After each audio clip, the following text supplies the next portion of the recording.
महाराष्ट्र विधानमंडल शीत सत्र का चौथा दिन किसानों के मुद्दों पर गरमाया रहा, जब पूर्व मुख्यमंत्री उद्धव ठाकरे ने किसान कर्ज माफी के मुद्दों पर सरकार को घेरा। दरअसल आज शिवसेना उभाटा पक्ष कार्यालय में पत्रकार परिषद का आयोजन किया गया था। इस समय पत्रकारों के सवाल का जवाब देते हुए ठाकरे ने कहा, 2017 में विभिन्न नियमों का तंत्र लगाकर आसान की तरह कर्ज मुक्त का ऐलान किया गया, लेकिन पात्र किसानों को लाभ भी नहीं पहुंचा। हम किसानों की जानकारी जुटा रहे हैं, इस बात कृषि मंत्री कह रहे हैं। तो मैं मंत्री से सवाल करना चाहता हूँ कि खुद को किसान का बेटा बोलने वाले बाप से सवाल करेंगे, क्या ऐसा सवाल भी उन्होंने किया? ते ई-केवायसी मुळे रखडलेले आहे। मी तोच विषय घेतला ना, म्हणजे आता मधल्या काळात मी वाचलं कुठेतरी की मागे 2017 साली यांनी ज्या अनेक अशी नियमांची जंत्री करून शेतकऱ्याला कर्जमाफी एक उपकारासारखी जाहीर केली होती।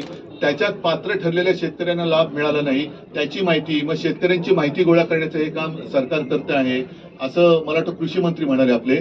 मला या सगळ्या मंत्र्यांना प्रश्न विचारायचे आहे की तुम्ही स्वतःला शेतकऱ्याची मुलं समजता, मग बापाची चौकशी कशी करू शकता?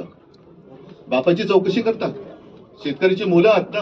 मी याच सभागृहामध्ये शेतकऱ्यांची कर्जमुक्ती करून दाखवली होती आणि ती मी अंमलात आणून दाखवली होती। मी कोणती चौकशी केली नव्हती, कोणत्याही अटीतटीचा सामना शेतकऱ्याला करायला लावला नव्हता आणि मी कोणी न मागता कर्जमुक्ती करून दाखवली होती। इस मामले में आपकी क्या राय है, कमेंट सेक्शन में जरूर बताइए। मैं हूं अनिकेत मिसाल। हे আপনার হন কামত লাগাও আজই কল করক 1-800-313-1212 লো।